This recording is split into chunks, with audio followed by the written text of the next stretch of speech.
ஒரு bird fly பண்ணிகிட்டே இருக்கும், ஆனால் அதே டைமில் பின்னாடியும் போகுமா. எப்படி? இதுதான் humming bird.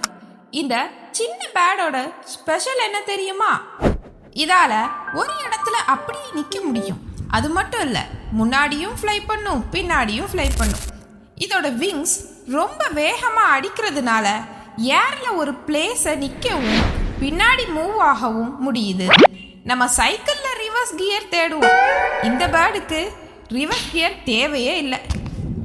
Subscribe Easy Zoology channel to get more video like this.